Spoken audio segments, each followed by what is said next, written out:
Apa itu panca indera? Panca indera adalah eksoreseptor atau alat-alat tubuh yang berfungsi untuk mengenali perubahan-perubahan yang terjadi di luar tubuh. Panca indera terdiri dari mata, hidung, lidah, telinga, dan juga kulit. Karena jumlahnya ada 5, maka dikenal dengan sebutan panca indera. Ada yang tahu masing-masing dari kegunaannya? Yuk kita bahas satu persatu. Yang pertama yaitu mata yang berfungsi untuk melihat atau sebagai indera penglihatan. Bagian-bagian mata terdiri dari alis mata, kelopak mata, dan bulu mata yang berfungsi untuk melindungi mata dari paparan luar seperti keringat dan debu yang hendak masuk ke mata. Pada kelopak mata atas terdapat kelenjar air mata yang berfungsi untuk mencegah terjadinya mata kering dan iritasi. Sebagian bola mata juga tampak dari luar, yang berwarna putih adalah sklera atau lapisan dinding bola mata. Di bagian tengah terdapat lingkaran yang berwarna yang disebut dengan iris. Bagaimana mata dapat melihat? Mata dapat melihat sebuah objek atau benda jika ada cahaya. Sebagian cahaya yang mengenai permukaan suatu benda akan dipantulkan dan diterima oleh mata. Cahaya yang diterima akan menembus kornea mata dan diteruskan melalui pupil. Pupil dapat berubah melebar dan mengecil tergantung dari cahaya yang diterima. Jika menerima cahaya terang, maka pupil akan mengecil. Sebaliknya, jika menerima cahaya redup, maka pupil akan melebar. Perubahan membesar dan mengecilnya pupil juga disebabkan oleh otot pada iris.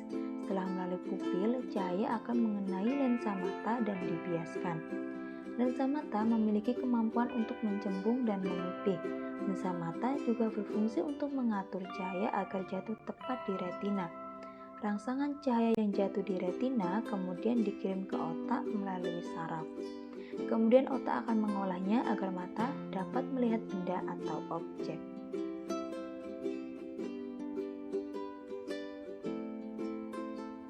Selanjutnya yaitu hidung yang berfungsi untuk mencium bau atau indera penciuman.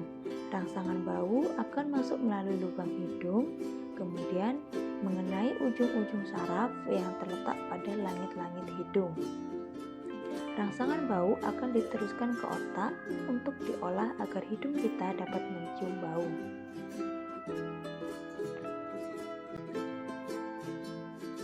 Selanjutnya yaitu lidah yang berfungsi untuk mengecap rasa atau disebut juga dengan indera pengecap.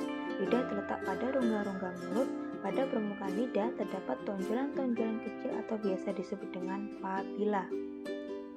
Setiap papila memiliki kumpulan kuncup pengecap. Di dalam kuncup pengecap terdapat ujung-ujung saraf yang dapat menerima rangsangan makanan.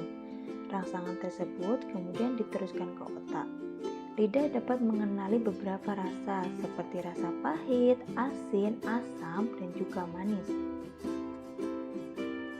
Telinga yang berfungsi untuk mendengar atau disebut juga dengan indera pendengaran.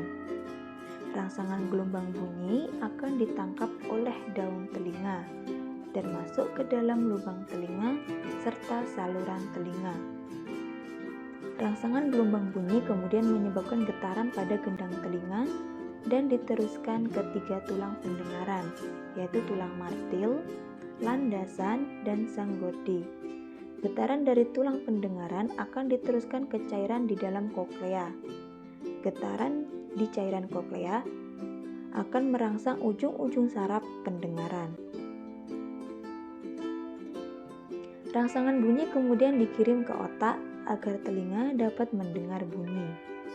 Keseimbangan tekanan dari luar dan dalam telinga agar tetap seimbang diatur oleh saluran eustachius.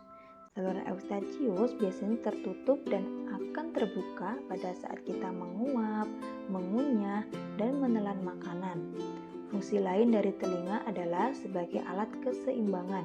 Bagian yang berperan adalah saluran setengah lingkaran.